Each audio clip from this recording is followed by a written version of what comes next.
আসসালামু আলাইকুম। বিকাশে কিন্তু নতুন একটা আপডেট চলে এসেছে। এটা হচ্ছে যে ভুলে আর কোন নাম্বারে আপনার যে টাকা যাবে সেন্ড মানি করে ফেলবেন।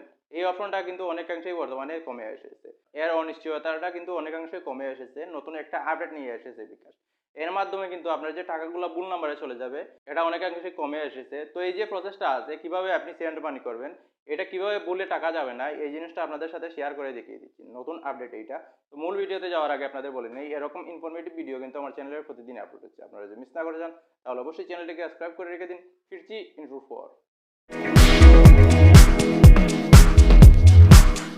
এর জন্য অবশ্যই প্রথমেই আমাদের বিকাশে চলে যেতে হবে। তো আমি চলে এসেছি আমার বিকাশে, আপনারা দেখতে পাচ্ছেন। তো বিকাশে আসার পরে যে সেন্ড মানি অপশনটা আছে এটা আপনাকে খুঁজে নিতে হবে। তো আমি সেন্ড মানিটা এই জায়গায় খুঁজে নিচ্ছি, এই যে দেখতে পাচ্ছেন। তো প্রথমেই দেখতে পাচ্ছেন সেন্ড মানি অপশন আছে। তো এই জায়গা থেকে যদি আপনি আপনার যে সেভ করা নাম্বারগুলো আছে, কন্ট্যাক্টের নাম্বারগুলো আছে, এগুলা থেকে আপনি নাম্বার দিতে চান তাহলে দিয়ে দিবেন। আর যদি ম্যানুয়ালি দিতে চান তাহলে কিন্তু এই জায়গা থেকে টাইপ করে আপনি, তো এই জায়গায় নাম্বারটা দেওয়ার পর এই জায়গায় কিন্তু নতুন একটা অপশন যোগ হয়েছে, সেটা হচ্ছে যে নাম্বারটা সঠিক আছে কিনা এডিটের অপশন দেখাচ্ছে। তো এটা কিন্তু আগে ছিল না, এটা কিন্তু নতুন নিয়ে আসা হয়েছে। তার কারণটা হচ্ছে এই জায়গায় নাম্বারটা সঠিক আছে কিনা এটা চেক করার জন্য এই অপশনটা বসানো হয়েছে।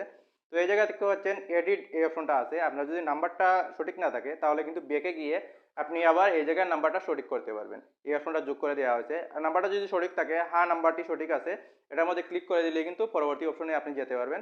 তারপর আপনি আপনার মন মতো অ্যামাউন্টটা বসিয়ে এই জায়গায় তীরচিহ্নতে ক্লিক করলে কিন্তু মানে টাকাটা চলে যাবে। তো দেখতে পাচ্ছেন বর্তমানে কিন্তু আমার ব্যালেন্সটা নাই, এর জন্য কিন্তু আমি টাকাগুলো সেন্ড করতে পারতেছি না। তো এখানে কিন্তু আমি সেন্ড মানি করতেছি না, জাস্ট আপনাদের সাথে এই ইনফরমেশনটা শেয়ার করতেছি। তো এই হচ্ছে অপশন, এটা নতুন যোগ করা হয়েছে। তারপর কোনো রকম যদি ভুলে টাকা চলে যায় আপনার কোনো নাম্বারে তাহলে এটা কিভাবে ব্যাকে ফিরিয়ে আনবেন, এটা হচ্ছে যাতে কোনো নাম্বারে আপনার ভুলে টাকা না যায়।